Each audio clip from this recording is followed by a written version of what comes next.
सभी को मेरा नमस्कार। मैं संदीप कुमार नागवंशी फिर से आप सबका स्वागत करता हूं संदीप स्टडी सेंटर में। आज का हमारा टॉपिक बहुत इंटरेस्टिंग होने वाला है। फंडामेंटल क्वेश्चन है, जलवायु किसे कहते हैं।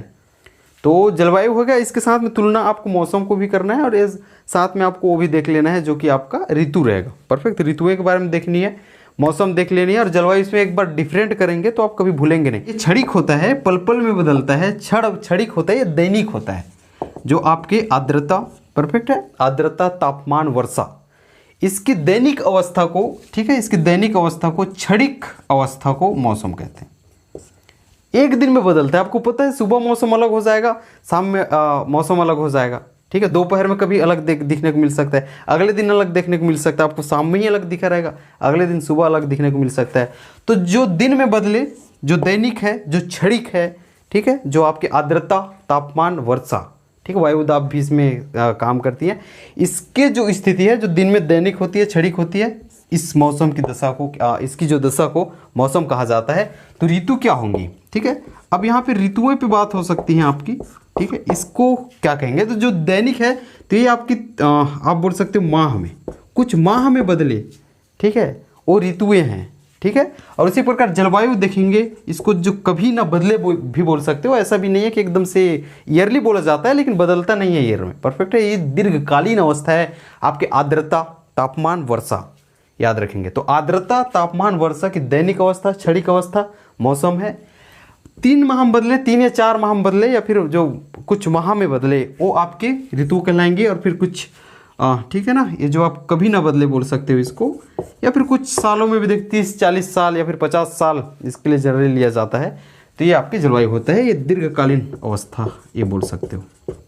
तो आपने बेसिक डिफरेंट कर लिया होगा दोनों के बीच में कि तीनों के बीच में कि कौन कौन से इनके बीच में जो है आपके अंतर है। अब आपको कोई भी पूछे आराम से आप बता सकते हैं। इसके आगे अब हम लोग चलें, कुछ चीज़ें आपको जानने होंगे, ठीक है। इसके बारे में देखेंगे कि कारक, वो कौन कौन से कारक हैं जो जलवायु को अफेक्ट करती है, जलवायु को जो है आपकी प्रभावित करती हैं। और ये जो कारक है ना, ये दोनों जलवायु, जब हम लोग छत्तीसगढ़ की जलवायु के बारे में पढ़ रहे हैं तो ऑब्वियसली है छत्तीसगढ़ भारत का हिस्सा है, क्लियर है, भारत का एक राज्य है। जब भारत का जलवायु जो भी होगा वो छत्तीसगढ़ की जलवायु है, क्लियर है। तो जलवायु, जो भारत की जलवायु है, जो कारक उसको अफेक्ट करें या फिर उसको जो कारक प्रभावित कर रहे हैं, वो कारक किसको करेंगे, छत्तीसगढ़ की जलवायु करेंगे। तो देखते हैं कौन कौन से कारक हैं जिससे जलवायु प्रभावित होती है।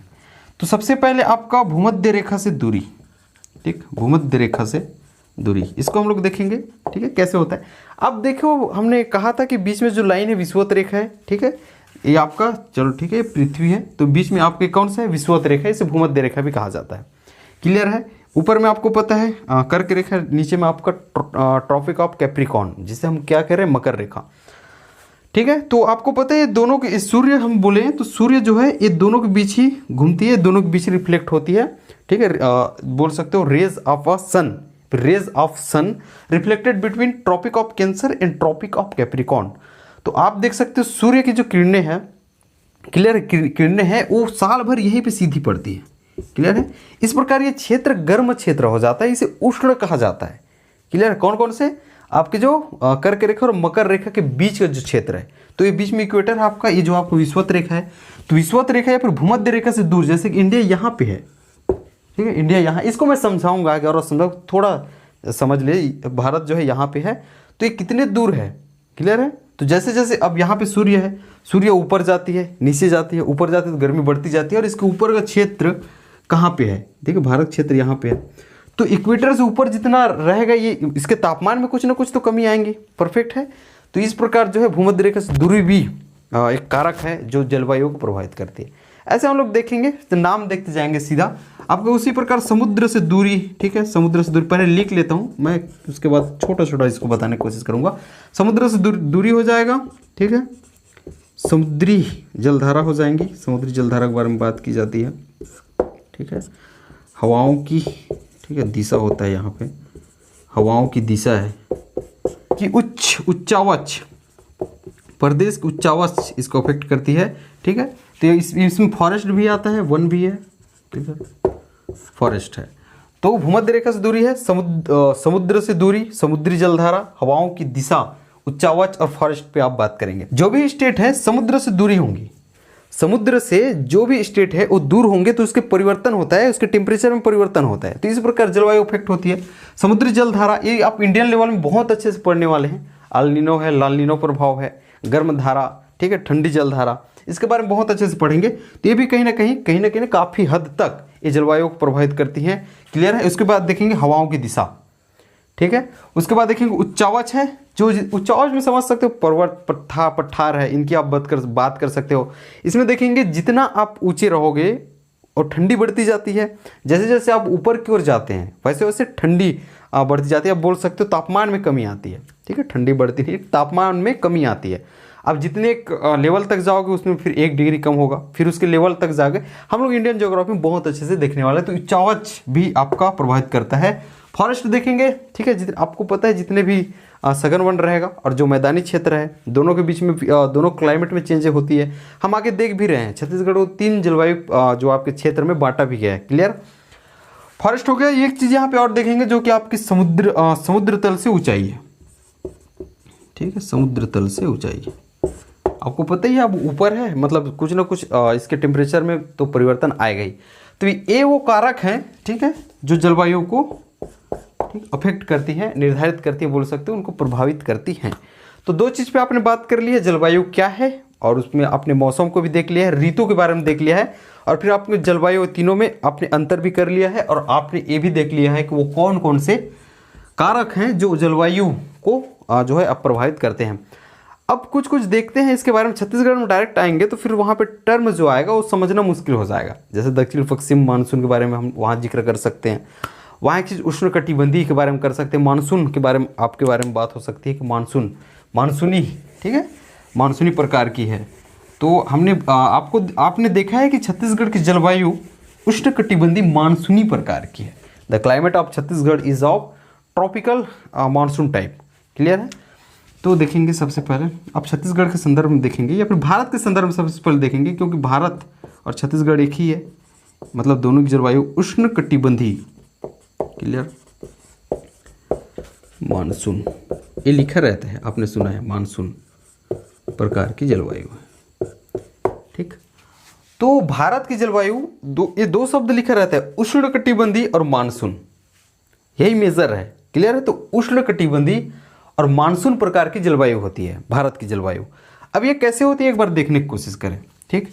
तो यहाँ पे आप देखेंगे, ठीक, एक बार मैं अर्थ में बता देता हूँ। क्लियर।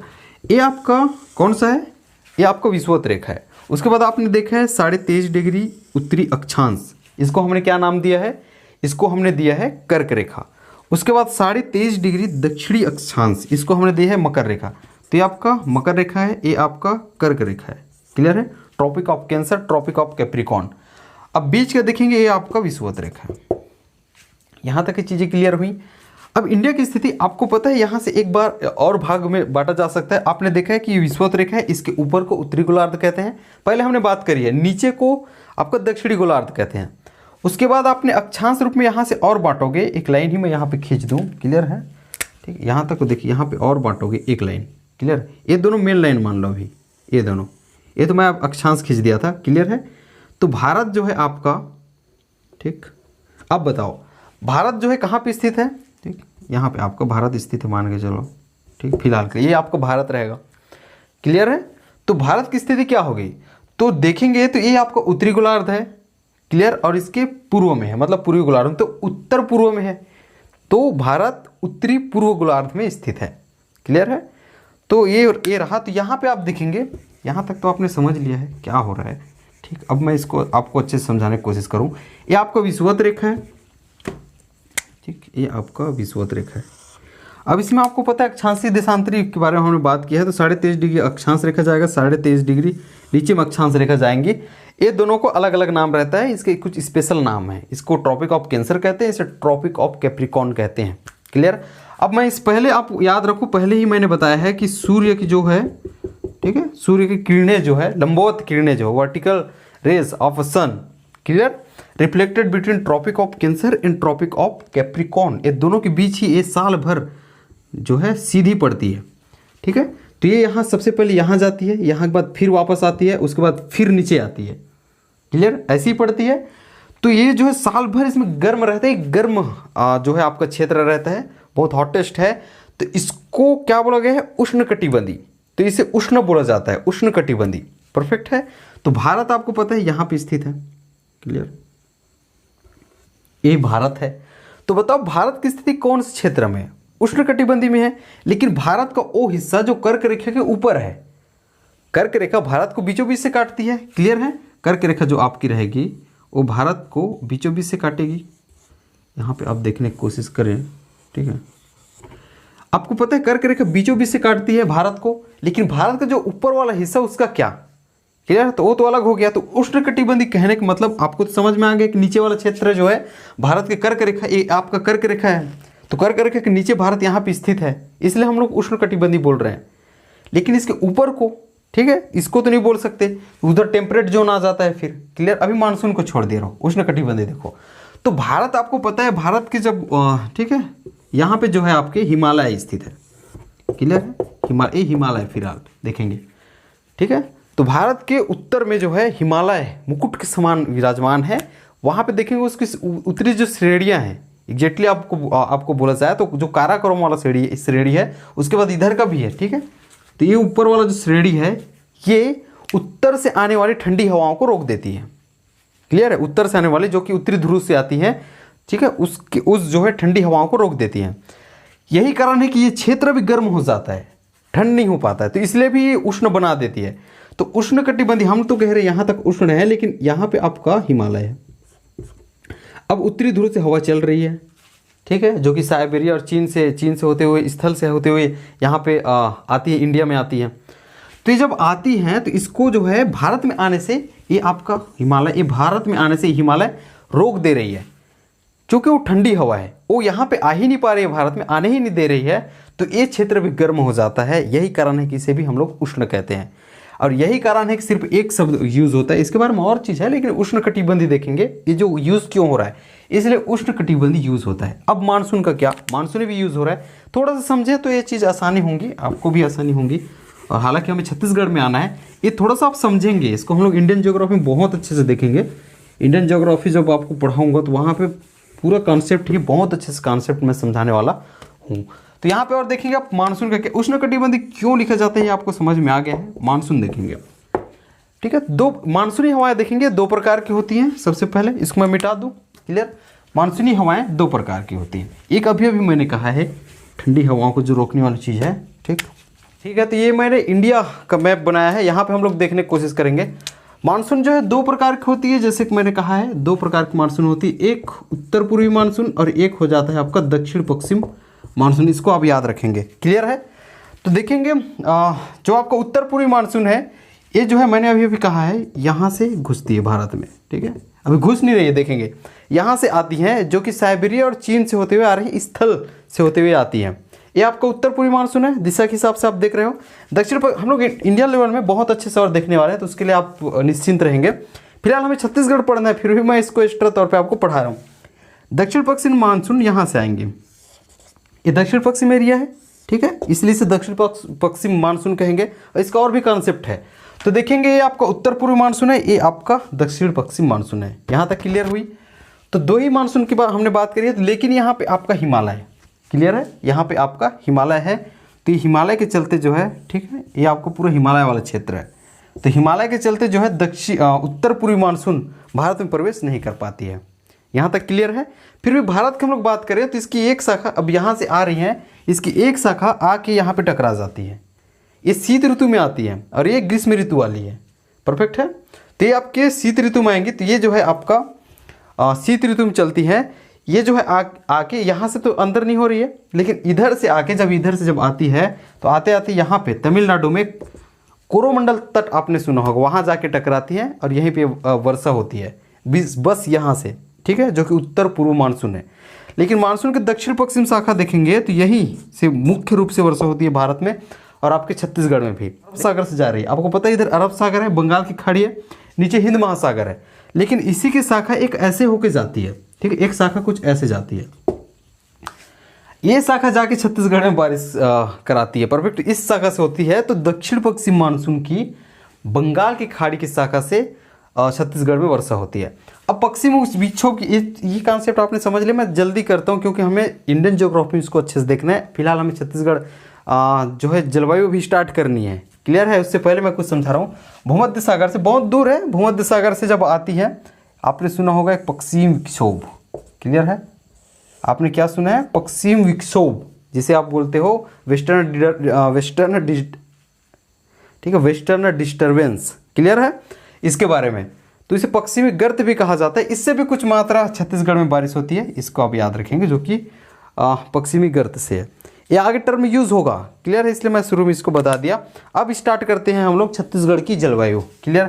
तो छत्तीसगढ़ की जलवायु के बारे में आपने देखा है, इससे पहले कुछ बारे में आपने देखा है कि छत्तीसगढ़ की जलवायु हो या भारत की जलवायु हो, ये उष्णकटिबंधीय जलवायु है। ये लाइन आपको समझ में आना चाहिए और ये चीज़ आपको लिख के रखनी है, क्लियर है, ठीक है। अब छत्तीसगढ़ के जलवायु के बारे में देखिए तो छत्तीसगढ़ को जलवायु के हिसाब से, जलवायु के आधार पे, क्लियर, 3 भागों में बांटा गया है, ठीक है। या फिर छत्तीसगढ़ की जलवायु 3 जलवायु प्रदेश में, या फिर छत्तीसगढ़ 3 जलवायु प्रदेश में बटा हुआ है, क्लियर।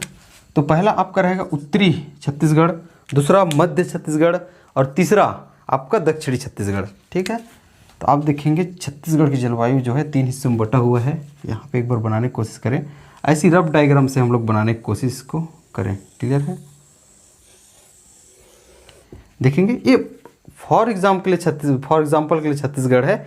सब कुछ बनाएंगे तो टाइम बहुत कुछ होता है, तो रफ डायग्राम से आप समझ सकते हैं, क्लियर, ठीक है। तो आपके उत्तरी छत्तीसगढ़ को आपका उत्तरी छत्तीसगढ़ नाम दिया गया है। यहाँ से आपका मध्य छत्तीसगढ़, यहाँ पे आपका कौन सा है? दक्षिणी छत्तीसगढ़।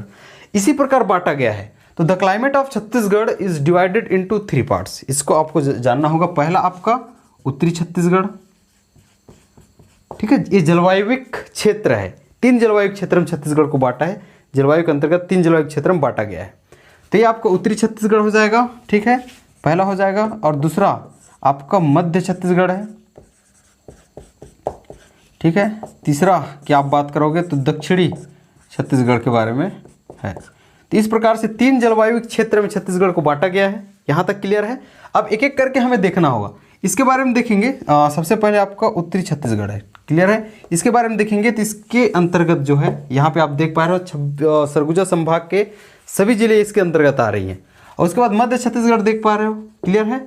मध्य छत्तीसगढ़ के अंतर्गत बिलासपुर संभाग, रायपुर संभाग और दुर्ग संभाग। आपने संभाग तो पढ़ी है ना, संभाग और जिलों के बारे में आपको जानकारी है, पहले हमने करते आया है। फिर भी आप इसको समझेंगे, फिर फर्स्ट या फिर सेकंड क्लास आपका जियोग्राफिक होगा, वहाँ जाके देखेंगे तो और अच्छे से आपको समझ में आएगा, क्लियर है। तो ये आपका 3 संभाग यहाँ कवर हो जा रहा है। आपको पता है नीचे में सिर्फ एक संभाग 7 जिला वाला कौन सा है? वो जो एक संभाग है नीचे में 7 जिला है, जिसके अंतर्गत बस्तर संभाग, और ये जो आपका दक्षिणी छत्तीसगढ़ जलवायु क्षेत्र है, ये बस्तर संभाग को कवर करती है। अब एक एक चीज़ देखेंगे। सबसे पहले उत्तरी छत्तीसगढ़ के बारे में हम लोग बात करें। उत्तरी छत्तीसगढ़ देखेंगे, इसके अंतर्गत आप देख रहे हैं कि all the districts of Surguja division, perfect है, are included in this climatic zone. इसको आप देखेंगे तो सबसे पहले हमें पढ़ना है उत्तरी छत्तीसगढ़। ये जलवायु क्षेत्र है। इसके अंतर्गत जिला आप खुद बता सकते हो। इसके अंतर्गत जिला कौन कौन से है? सभी जिला जो कि सरगुजा संभाग से, ठीक है, सरगुजा संभाग के सभी जिले। कौन कौन से जिले आते हैं यहाँ पे? एमसीवी आ जाएगा आपको, मनेन्द्रगढ़, चिरमिर, भरतपुर, कोरिया, सूरजपुर, ठीक है, कोरिया, सूरजपुर आएगा, बलरामपुर, और उसके बाद सरगुजा और जसपुर। ये सभी जिले आएंगे किसके अंतर्गत? उत्तरी छत्तीसगढ़ जलवायु, ठीक है, जलवायु प्रदेश के या फिर जलवायु क्षेत्र के अंतर्गत, क्लियर है। छत्तीसगढ़ को कितने जलवायु क्षेत्र में बांटा गया है? 3। कौन कौन से? उत्तरी छत्तीसगढ़ जलवायु क्षेत्र, दूसरा मध्य छत्तीसगढ़ जलवायु क्षेत्र, और लास्ट में आपका दक्षिणी छत्तीसगढ़ जलवायु क्षेत्र। सबसे पहले किसके बारे में हम लोग पढ़ रहे हैं? उत्तरी छत्तीसगढ़ जलवायु क्षेत्र। इसके अंतर्गत हम लोग सम्मिलित जिले देख रहे हैं, परफेक्ट है। जहाँ पे हमने कहा है कि सरगुजा जिले के जितने भी सरगुजा संभाग के जितने भी जिले हैं, all the districts of Surguja division are included in this climatic zone, वो सभी जिले इस जलवायु क्षेत्र के अंतर्गत आते हैं, क्लियर है। यहाँ पे आप कुछ कुछ और देखेंगे, जैसे कि ये जो है सभी तीनों हमने जो कहा है आपका जलवायु क्षेत्र उत्तरी, मध्य और दक्षिणी, ये सबसे ठंडा है, ठीक है, ये सबसे ठंडा जलवायु क्षेत्र है, ठीक है, सबसे ठंडा जलवायु क्षेत्र है। Amongst all the climatic zone it is the coldest climatic zone, ये आप कह सकते हो इसके बारे में, क्लियर है। ये चीज़ हुई। शीत ऋतु में यहाँ पे ठीक, शीत ऋतु में शीतलहर चलती है। ठीक है, शीत ऋतु में एक चीज और लिखेंगे, शीत ऋतु में जो आपका जसपुर देखा है, शीत ऋतु में जसपुर औसत अति निम्न ताप में आता है।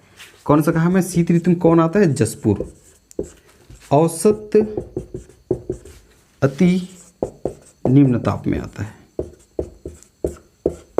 या फिर औसत अति निम्न ताप वाला क्षेत्र है। कौन सा, जसपुर। और आपको जसपुर पता ही है, district with the highest rainfall. कौन सा, जसपुर। ये आपका सर्वाधिक वर्षा वाला क्षेत्र भी है। ये नहीं, आपका जिला लिखेंगे, सर्वाधिक वर्षा वाला जिला है, क्षेत्र नहीं बोलेंगे, क्षेत्र अबुझमाड़ है। परफेक्ट है, तो जिला लिखेंगे। मैंने जिला कहा है इंग्लिश में, district with the highest rainfall that is Jashpur. Perfect है, जो कि यहाँ पे स्थित है। तो इसके बारे में बात करोगे तो उत्तरी छत्तीसगढ़ के बारे में आपका इंट्रो हो जाएगा। क्लियर है, ये आपका इंट्रो है। इसमें एक विशेष चीज़ आपको देखना होगा, जो कि मैं नीचे बताता हूँ। ठीक है, विशेष देखेंगे, ये आपके बारे में इंट्रो हो जाएगा। ठीक है, विशेष देखेंगे। आपको पता है कर्क रेखा जो कि ट्रॉपिक ऑफ कैंसर है, पासिस फ्रॉम नॉर्दर्न छत्तीसगढ़। और जिले देखेंगे तो 4 जिलों से होकर ये प्रवाहित, 4 जिलों से होकर ये गुजरती है। कौन सा, ट्रॉपिक ऑफ कैंसर, कर्क रेखा जिसे हम कह रहे हैं। तो tropic of Cancer passes from MCB, perfect है, कोरिया, सूरजपुर और क्या, बलरामपुर।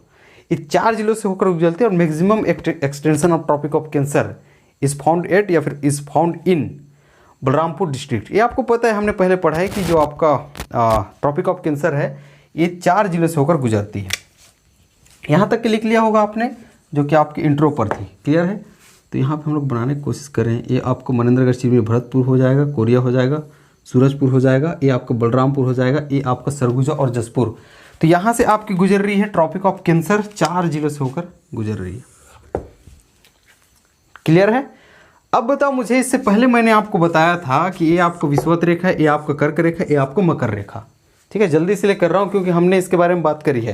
ये आपका 23.5 डिग्री उत्तरी अक्षांश कर्क रेखा हो जाएगा, ये आपका मकर रेखा हो जाएगा, जो कि 23.5 डिग्री दक्षिणी अक्षांश है, दक्षिणी गोलार्ध है। ये आपका विषुवत रेखा है, विषुवत रेखा उत्तरी गोलार्ध और नीचे दक्षिणी गोलार्ध होता है। अब बताओ, 20 को हमने क्या कहा था कि सूर्य की लंबवत किरणें, ठीक है, vertical rays of sun reflected between tropic of Cancer and tropic of Capricorn. तो ये क्षेत्र सबसे गर्म होता है। तो जब कर्क रेखा यहाँ से जा रही है, ठीक है, छत्तीसगढ़ को भी टच, भारत को कर रही है, भारत के अंतर्गत छत्तीसगढ़ भी टच हो रही है। ठीक है, छत्तीसगढ़ से भी गुजर रही है। तो ये क्षेत्र गर्म होना चाहिए कि नहीं। क्लियर है। लेकिन अभी हमने इंट्रोडक्शन में कहा है कि सभी जो आपके जलवायु क्षेत्र में से सबसे ठंडा है। क्लियर है। इसका कारण क्या है? इसका कारण यही है कि उतनी गर्मी इसमें इसलिए नहीं पड़ती क्योंकि यहाँ पे इसकी भौगोलिक विस्तार है, इसमें डाइवर्सिटीज़ है। यहाँ पे देखेंगे पर्वत पठार जिसकी बात होती है बहुत ऊंचा है और ये समुद्र तल से भी काफ़ी ऊंचा है। क्लियर, समुद्र तल से ऊंचाई, इसकी ज्योग्राफिकल एक्सटेंशन और फिर डाइवर्सिटी, इस कारण यहाँ का क्षेत्र जो है उतनी जो है गर्मी नहीं होती है, गर्म नहीं होती है। ठीक है, जैसे कि मैंने कहा है कि जितने ऊपर जाएंगे, पहले ही मैंने बताया, पहले इसलिए तो कारक पे हमने बात करी है।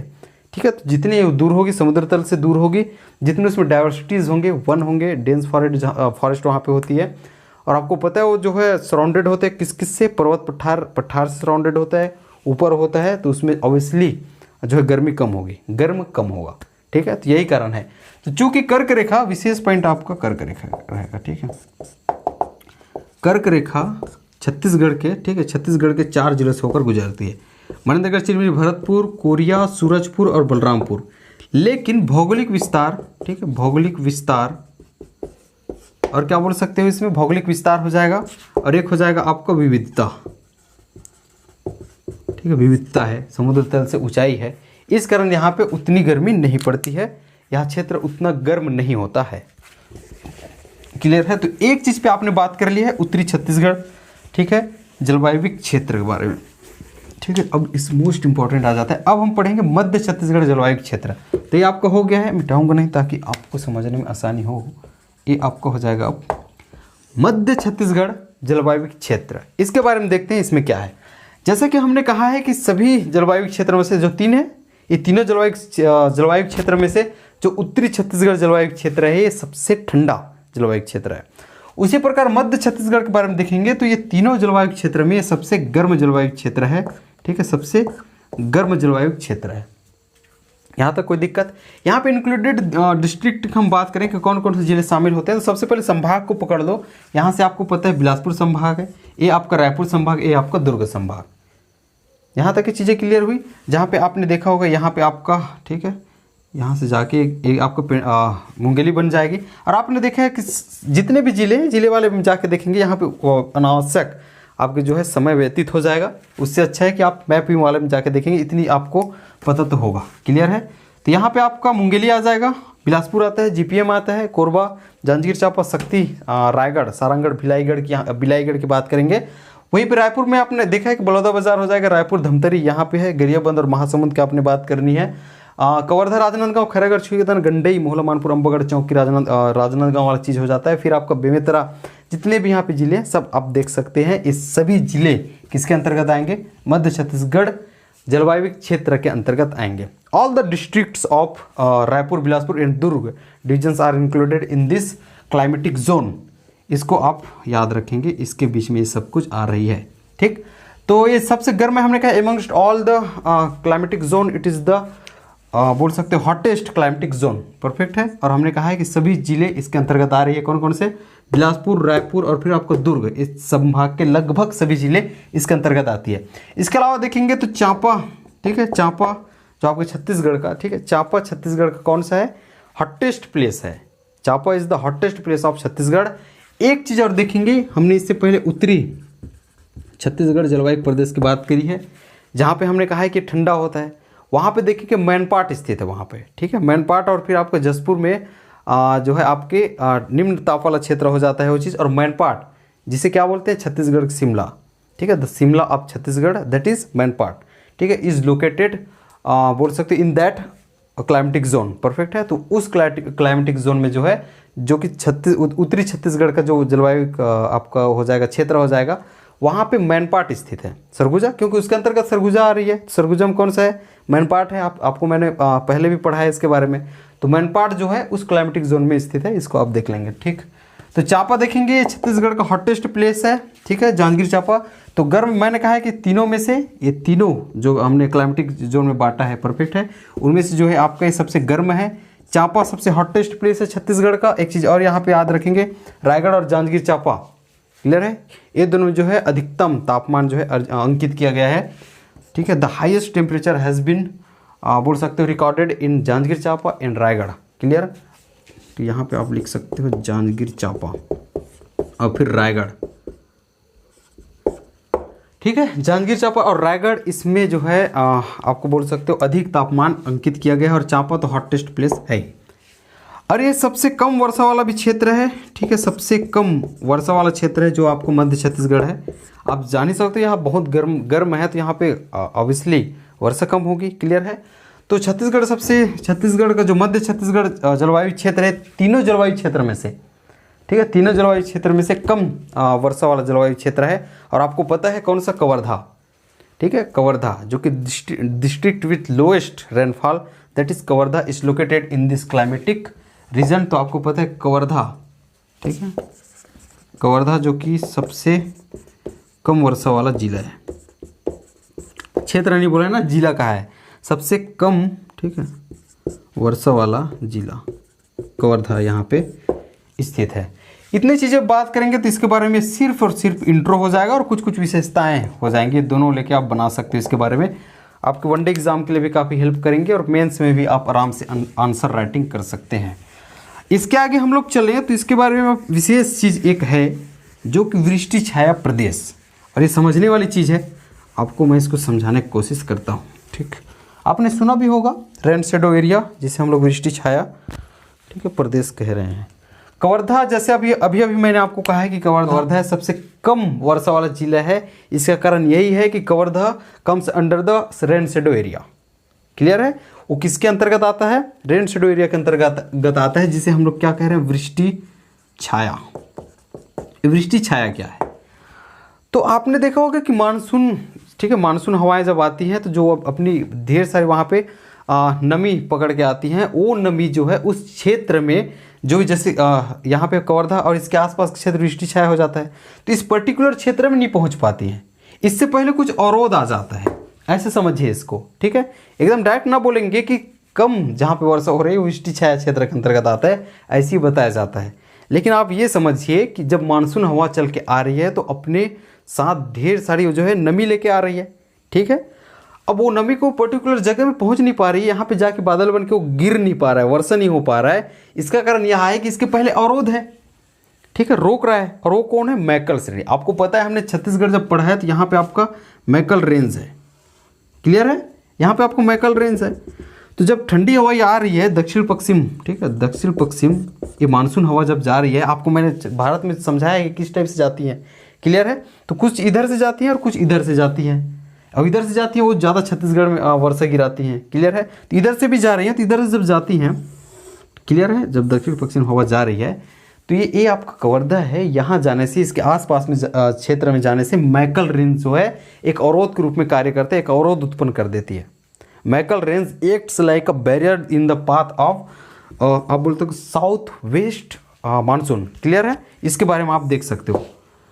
तो आपके जो वृष्टि छाया प्रदेश आपको समझ में आएगा, इस प्रकार ये वृष्टि छाया ये कहलाता है, ये वृष्टि छाया क्षेत्र प्रदेश के अंतर्गत आ जाता है।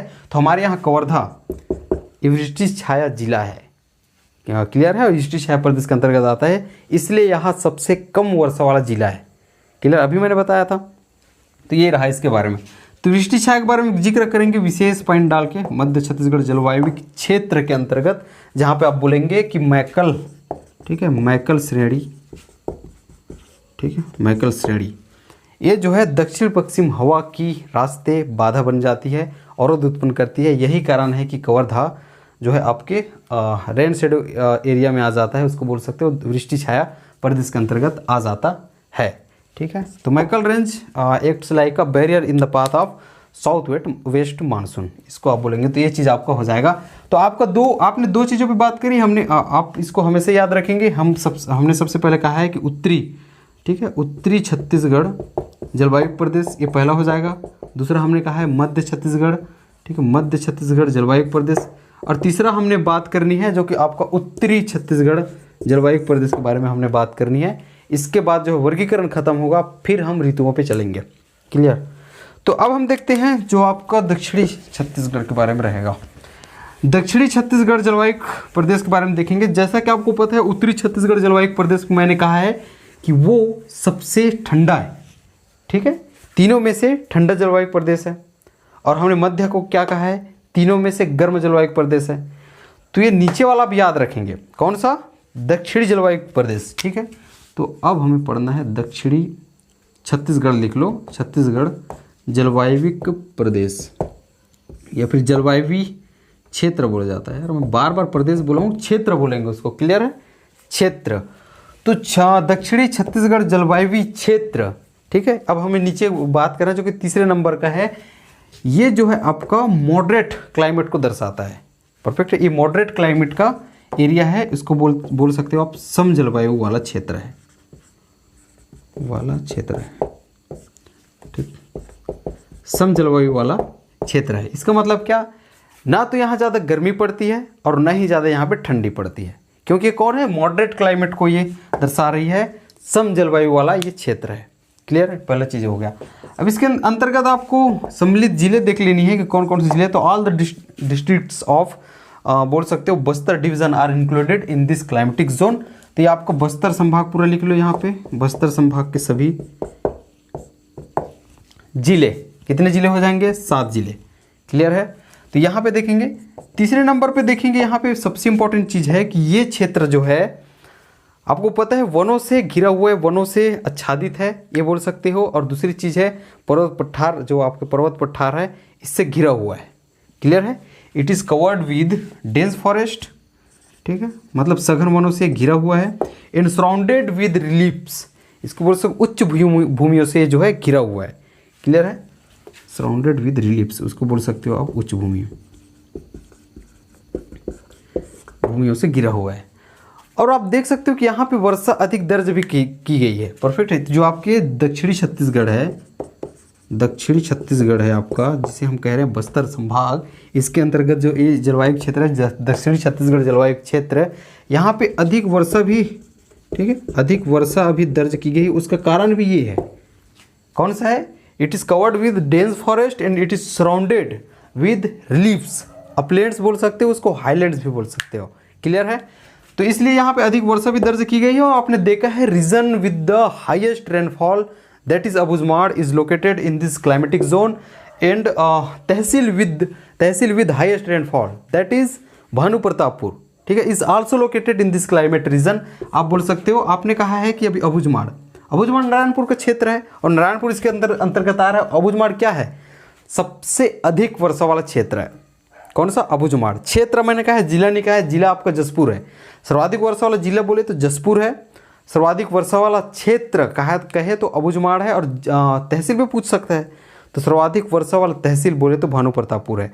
तो यहाँ पे सर्वाधिक वर्षा वाला क्षेत्र अबुझमाड़ और सर्वाधिक वर्षा वाला तहसील भानु प्रतापपुर दोनों स्थित है। कौन से में? आपका दक्षिणी छत्तीसगढ़ जलवायु क्षेत्र में। क्लियर है?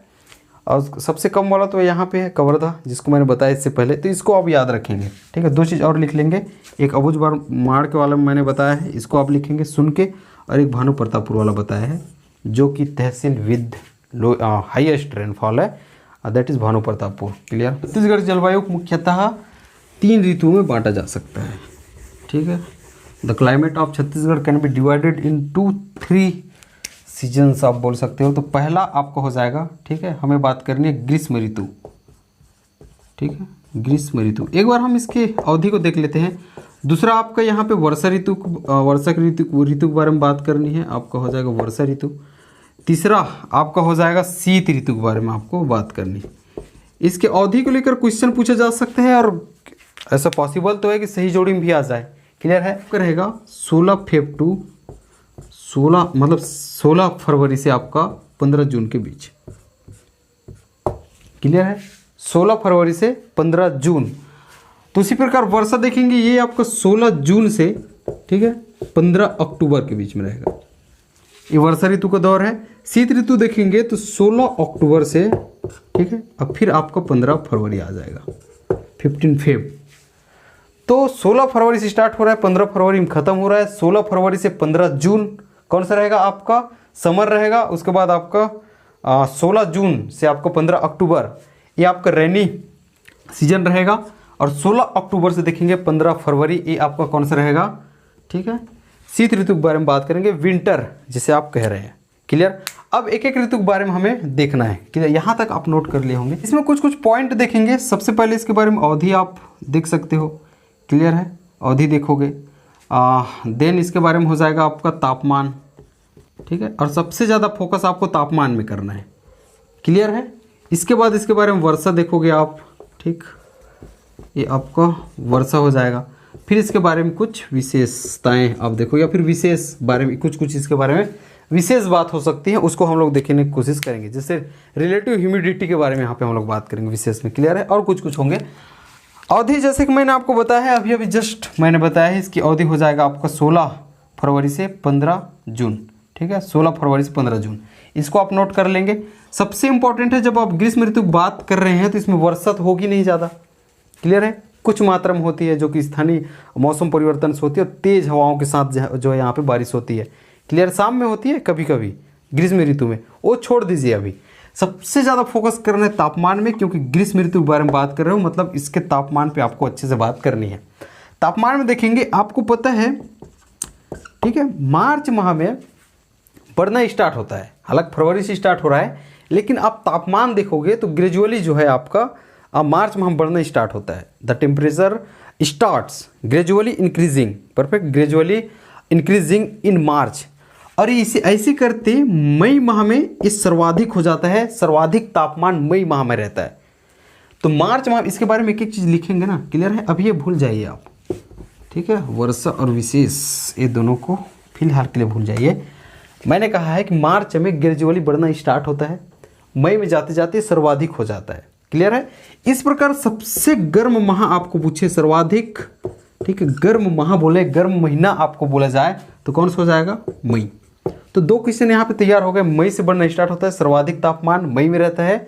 सर्वाधिक तापमान बोले, सर्वाधिक गर्म माह बोले तो कौन सा हो जाएगा आपका? मई। अब इसके आगे 2-3 चीज और देखेंगे, जैसे कि आपका इस समय जो है छत्तीसगढ़ में, ठीक है, ग्रीष्म ऋतु में छत्तीसगढ़ की औसत तापमान ये आपका 40 से 45, ठीक है, 40 से 45 डिग्री रहता है। दो चीज़ें और देखेंगे, पहले भी मैंने बताया कि हाईएस्ट टेम्परेचर, जब high temperature has been recorded in Janjgir Champa and Raigarh. तो जांजगीर चांपा एवं रायगढ़ में सेम पॉइंट यहाँ पे लिख सकते हो आपको, जांजगीर चांपा एवं रायगढ़, ठीक है, ये आपको हो जाएगा रायगढ़। ये दोनों में जो है हाई टेम्परेचर अंकित किया गया है। और चांपा आपको पता है, Champa is the hottest place of Chhattisgarh. तो चांपा, यहाँ पे आप चांपा का जिक्र कर सकते हो। चांपा जो है आपका छत्तीसगढ़ का गर्म स्थल है। क्लियर है, यहाँ तक की चीज़ें क्लियर हुई। अब आप इसके बारे में वर्षा के बारे में बात कर सकते हो कि वर्षा इसमें क्या होती है। क्लियर। अच्छा, इसमें तापांतर और देख लो, एक चीज़ और देख लो, यहाँ पे मैदानी क्षेत्र में अधिक तापांतर होती है, ठीक है, तापांतर होती है। तापांतर इट मीन्स दैनिक, ठीक है, एक दिन में, एक दिन और रात की, दिन के तापमान और रात के जो तापमान है, इन दोनों के बीच में अंतर क्या है, ठीक है। तो मैदानी क्षेत्र में अधिक तापांतर होती है, ठीक है, ये आप मैदानी लिख लेना, मैदानी क्षेत्र में।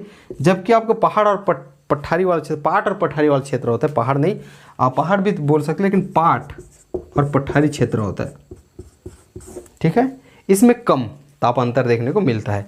तो ये आपका तापमान के बारे में हो गया। अब आप याद करो इसके आगे हमने क्या बात करनी है, वर्षा पे। वर्षा ज़्यादा कुछ नहीं है, वर्षा यहाँ पे वर्षा वाले पॉइंट में बोलोगे कि ग्रीष्म ऋतु में सामान्यतः वर्षा नहीं होती, फिर भी कभी कभी स्थानीय मौसम परिवर्तन के कारण, ठीक है, स्थानीय मौसम परिवर्तन से शाम को तेज हवाओं के साथ बारिश होती है। आपने महसूस किया भी होगा, देखा भी होगा। क्लियर है।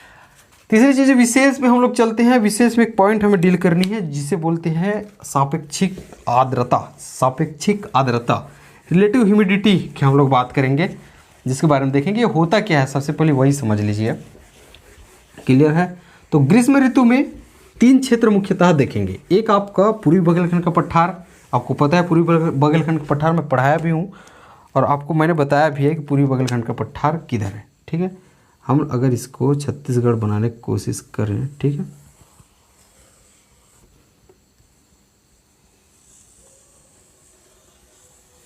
ठीक है, कुछ चलो इसको ऐसे ही मैं बना लेता हूँ फिलहाल, कुछ नहीं, बस ऐसे ही देखेंगे।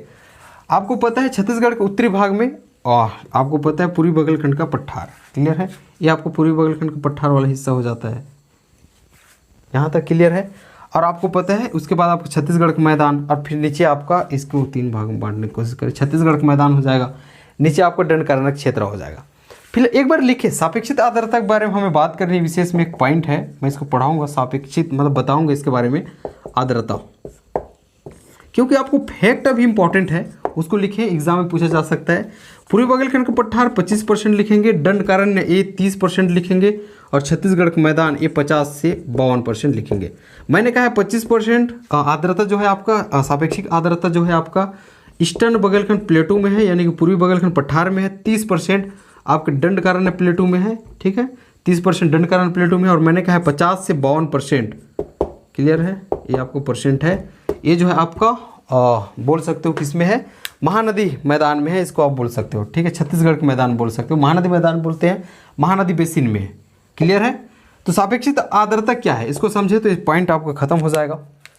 देखेंगे जब आपकी हवा है वो अपने आप में एक, उसके अपने आप में एक आर्द्रता होती है, और वो कितनी पकड़ सकती है, ऐसा बोलो, आपकी शक्ति है, और ठीक है, आप बोल सकते हो आपके पास, क्लियर है, 10 पेन उठा रखे हो, लेकिन आपके पास क्षमता है कि 20 पेन और उठा सकते हो, समझ रहे हो। तो दोनों के बीच के जो अंतर का रेशियो आता है, क्लियर है, उसे ही बोला जाता है सापेक्षिक आर्द्रता। अब आर्द्रता के संबंध में वो आर्द्रता हो जाएगी, कोई हवा है उसकी खुद की आर्द्रता होगी, और वो कितने धारण कर सकती है, जब वो समुद्र से आएगी या फिर समुद्र से बहते हुए आती है, बहुत स्थल से आती है तो उसको उतनी नमी तो मिलती नहीं है, समुद्र से आएगी तो कितनी आर्द्रता ग्रहण कर सकती है और कितनी अपने आप में है, उनमें है, और दोनों के बीच के रेशियो उसके क्या बोलेंगे, सापेक्षिक आर्द्रता बोलेंगे। मेरे समझ में यही सापेक्षिक आर्द्रता है और ऐसे ही समझाना चाहिए। अब इसके आगे देख लीजिएगा, बस मुझे लगता है सापेक्षिक आर्द्रता आपको समझ में आ गया होगा। क्लियर है। अब इसके आगे चले, ग्रीष्म ऋतु के बारे में कंप्लीट आपको हो गया है। विशेषता सबसे पहले सापेक्षिक आर्द्रता है। दूसरी चीज़ आप देखने की कोशिश करें ग्रीष्म ऋतु में तो तापांतर के बारे में बात हो सकती थी, और मई सबसे गर्म माह है। इस प्रकार आपकी ग्रीष्म ऋतु समाप्त होती है, जिसकी हमने अवधि एक बार फिर देख लेंगे। 16 फेब मैंने कहा है से 15 जून। अब स्टार्ट होगा 16 जून से 15 अक्टूबर। वो कौन सा रहेगा, आपका वर्षा ऋतु रहेगा, जो आपको पता ही है। ठीक है, तो अब वर्षा ऋतु के बारे में बात करते हैं। वर्षा ऋतु देखेंगे, ठीक है। अभी बहुत सारी चीज़ें हमें कवर करनी है जो आपको भी अच्छे से इसको पढ़ना है और बहुत इंपॉर्टेंट टॉपिक है। अब हम लोग चलते हैं रेनी सीजन पे, वर्षा, ठीक है। ये आपका हो जाएगा वर्षा ऋतु। इसके बारे में समय वैसे देखेंगे। सबसे पहले तो आपका अवधि रहेगा, अवधि मैंने अभी भी बता दिया है 15 आज, ठीक है। ये आपका 16 जून हो जाएगा, ठीक है। 16 जून से 15 अक्टूबर, यहाँ तक कोई दिक्कत है? कब कब कहा मैंने? 16 जून से 15 अक्टूबर। अब इसके बारे में तापमान पे बात होती, वर्षा पे बात होती, लेकिन ये वर्षा ऋतु है। इसके पहले क्या था आपका? ग्रीष्म ऋतु। तो तापमान में अच्छे से बात कर लिए। यहाँ पे तापमान में उतनी ज़्यादा बात नहीं करनी है, क्योंकि वर्षा ऋतु के प्रारंभ होते ही, ठीक है, ये डिक्रीजिंग होना स्टार्ट होता है। कौन सा? तापमान, ठीक है। टेम्परेचर जो है ये डिक्रीजिंग होना स्टार्ट होता है जब वर्षा ऋतु प्रारंभ होता है। क्लियर है? तो तापमान में उतनी ज़्यादा बात नहीं कर रहा, सीधा आ जाओ आप वर्षा पे। क्लियर है? वर्षा पे बात करेंगे। यहाँ पे देखेंगे छत्तीसगढ़ में जितने भी वर्षा होती है उसको अपने आप में 100% माने। क्लियर है? जितने भी वर्षा हो रही है उसको अपने आप में 100% माने। तो 100% छत्तीसगढ़ में जितने भी वर्षा हो रही है, कितने भी हो रही है, ठीक है, इसका 90%, ठीक है, इसका 90% जो है वर्षा ऋतु में गिर जाती है। इसका 90% वर्षा इस समय में होती है, इस ऋतु में ही होती है। तो शेष 10% अन्य माह में होती है। इसका मतलब क्या? ये 4 माह हम जो कह रहे हैं, ठीक है, ये 4 माह कह रहे हैं, इसी दौरान छत्तीसगढ़ के जितने भी वर्षा 100% है उनमें से 90% वर्षा तो इसी दौरान हो जाती है। शेष जो 10% है वो आपके अन्य माह में होती है। पहला पॉइंट यही है। अब छत्तीसगढ़ के बारे में 2-3 चीज आपको देखना होगा। सर्वाधिक वर्षा वाला क्षेत्र, ठीक है, सर्वाधिक वर्षा वाला क्षेत्र कौन सा हो जाएगा? एक आपका दंडकारण्य है। क्लियर है? एक आपका दंडकारण्य है, एक आपका जसपुर वाला क्षेत्र हो जाता है, और एक रायगढ़ बेसिन हो जाता है। तो आपका हो जाएगा दंडकारण्य क्षेत्र हो जाएगा, जसपुर हो जाएगा, और एक आपका रायगढ़ हो जाएगा। इसको लिखेंगे, मैं शॉर्ट में लिख रहा हूँ, आप प्लीज सुन के लिखेंगे। सुन तो आप पा रहे हैं। दंडकारण्य हो जाएगा, जसपुर हो जाएगा, रायगढ़ बेसिन, ये 3 जो है सर्वाधिक वर्षा वाला क्षेत्र है छत्तीसगढ़ में। क्लियर है? इसके आगे हमने जो और बताया है उसको ध्यान रखेंगे जरूर, ठीक है, लेकिन फिलहाल के लिए हम बता रहे हैं यहाँ पे वर्षा ऋतु के अंतर्गत। आगे आप देखेंगे ये आपका हो गया 2 चीज़ों बात कर लिए। छत्तीसगढ़ में औसत वर्षा बोलोगे आप 1300 से 1325 मिलीमीटर, ठीक है। छत्तीसगढ़ में इतनी वर्षा होती है, इसको आप लिख लेंगे। ये जो है पूछा हुआ क्वेश्चन है, ठीक है। कौन कितनी? 1300 से 1325 मिलीमीटर इसकी वर्षा होती है छत्तीसगढ़ में। क्लियर? ये आपके औसत वार्षिक वर्षा होती है। एक आप बोल सकते हो औसत वार्षिक वर्षा दिवस, इस क्या बोल सकते हो? औसत वार्षिक औसत दिवस, उसको बोल सकते हो 67 डे, ठीक है। औसत वार्षिक बोल सकते हो औसत वार्षिक वर्षा दिवस, ठीक है। कितना दिन है आपका? 67 दिन, ठीक है। इसको देखेंगे। इसके आगे और देखें, इतने पॉइंट पे आपने डील कर लिया है। मैं चाह रहा हूँ कि इतनी चीज़ें आपकी हो चुकी होगी। इसके आगे देखेंगे आप कुछ चीज़ें देखना है। सर्वाधिक वर्षा वाला जिला देख लेना है, सर्वाधिक वर्षा वाला क्षेत्र देख लेना है, सर्वाधिक वर्षा वाला तहसील देख लेना है। वही सेम चीज़ है जो आपको पता ही है। सर्वाधिक वर्षा वाला जिला कौन सा हो जाएगा? जसपुर हो जाएगा। सर्वाधिक वर्षा वाला क्षेत्र कौन सा हो जाएगा? अबूझमाड़ हो जाएगा, आप लिख सकते हो। सर्वाधिक वर्षा वाला तहसील कौन सा हो जाएगा? भानु प्रतापपुर हो जाएगा। सर्वाधिक वर्षा वाला जो आपका, ठीक है, आपका तहसील क्षेत्र हो गया, जिला हो गया, तहसील हो गया। क्लियर है? बस इतना ही है। सबसे कम वर्षा वाला जिला कौन सा हो जाएगा? आपका कवर्धा। क्लियर है? यहाँ तक चीज़ें क्लियर हुई। अब इसके आगे चलते हैं। तो ग्रीष्म ऋतु में वर्षा ऋतु में और क्या देख सकते हो? वर्षा वाली चीज़ तो आपको खत्म हो चुकी है। एक चीज़ यहाँ पे देखेंगे, आपको पता है मैंने कहा है कि दक्षिण पश्चिम जो मानसून से छत्तीसगढ़ में वर्षा होती है। और जब हमने इंडियन जो मैप में आपको बताया है, भारत के जो मैप में मैंने बताया है कि इधर से दक्षिण पश्चिम मानसून जाती है, जब आप देखेंगे, ठीक है, शुरू देखेंगे तो आपको पता होगा। मैंने कहा है कि दक्षिण पश्चिम मानसून की एक शाखा ऐसे होके बंगाल की खाड़ी की तरफ से जाती है। क्लियर है?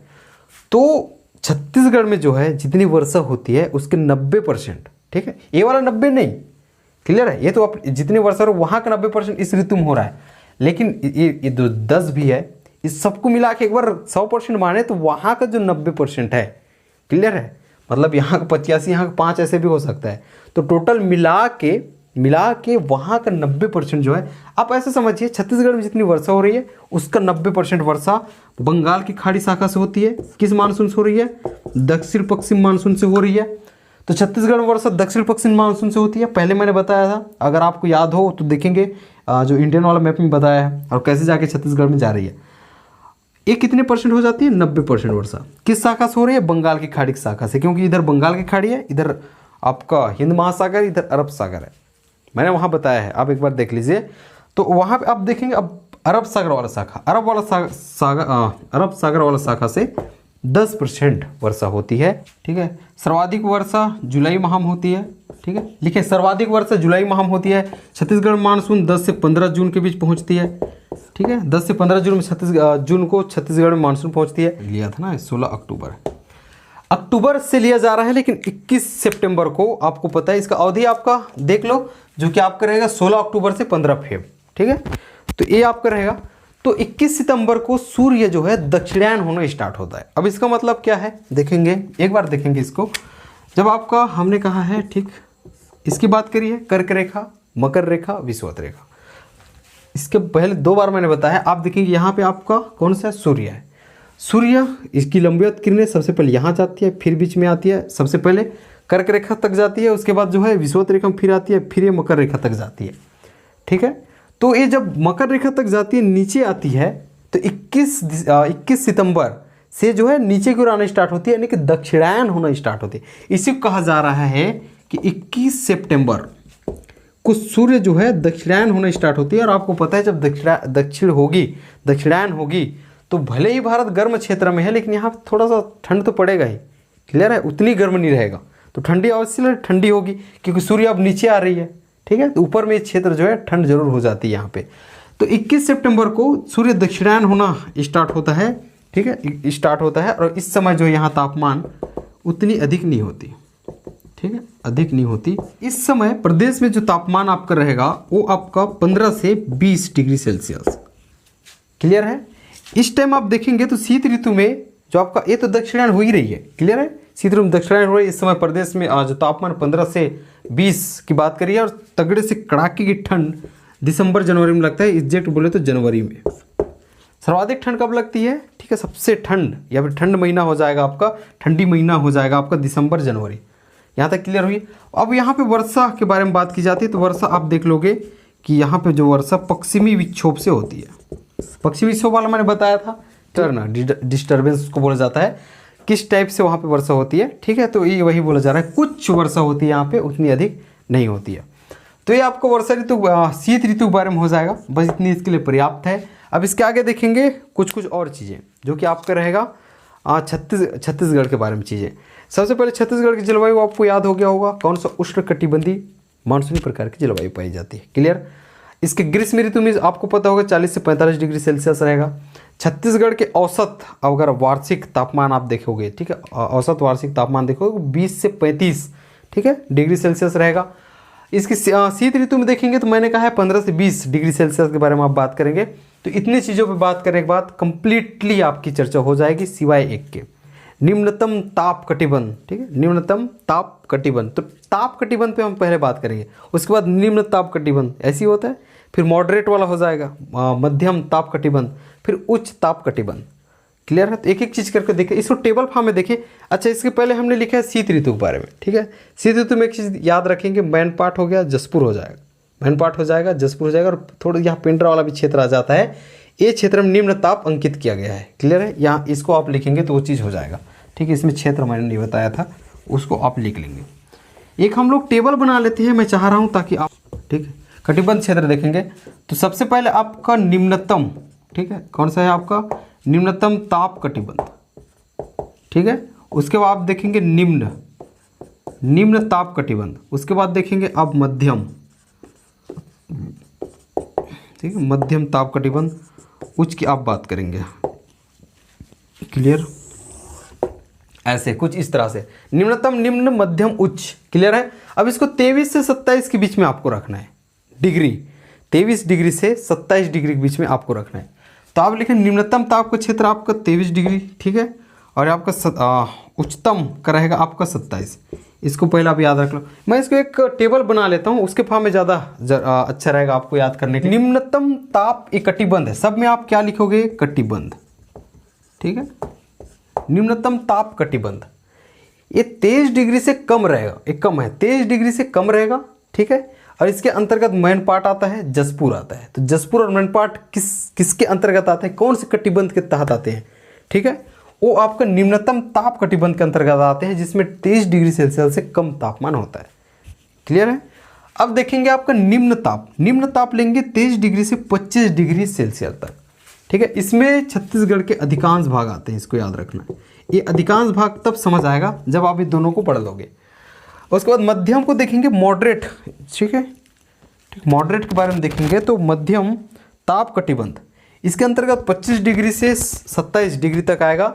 और इसके अंतर्गत ईस्टर्न बगलखंड प्लेटू हो गया, पूर्वी बगलखंड का पठार हसदेव बेसिन की बात करोगे, दक्षिणी आपका जसपुर या फिर दक्षिण जसपुर पठारी क्षेत्र आ जाएगा। और बस्तर क्षेत्र लेंगे तो ये आपका मध्यम के बारे में हो जाएगा। उच्चतम या उच्च है, उच्चतम नहीं है, ठीक है, उच्च ताप कटिबंध के बारे में देखेंगे तो 27 डिग्री प्लस लेंगे। इसके अंतर्गत 2 लिखेंगे, रायगढ़ और जांजगीर चांपा।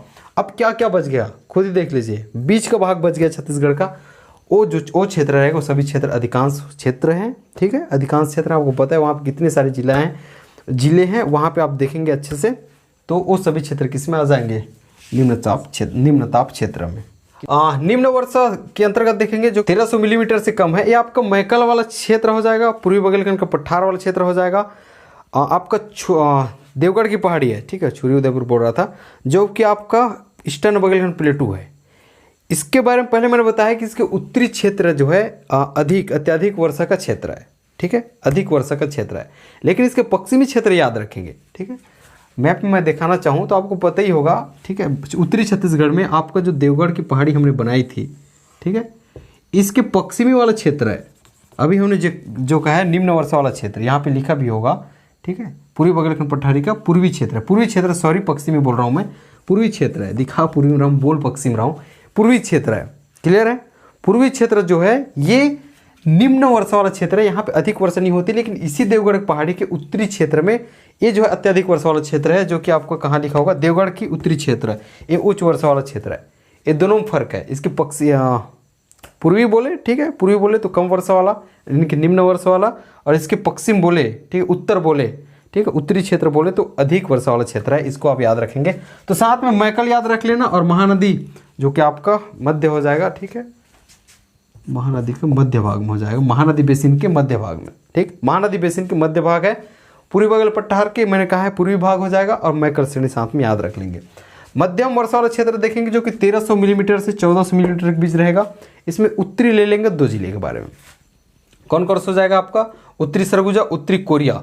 रायगढ़ का पश्चिमी भाग लेंगे, मोहला, मानपुर, अंबागढ़, चौकी भी इसके अंतर्गत आएगा, ठीक है, ये आपको उत्तरी सरगुजा, उत्तरी कोरिया हो जाएगा। रायगढ़ का पश्चिमी भाग इसमें आता है, ठीक है, ऐसे ही याद रख लो रेंडमली, मोहला, मानपुर, अंबागढ़, चौकी आएगा, ठीक है।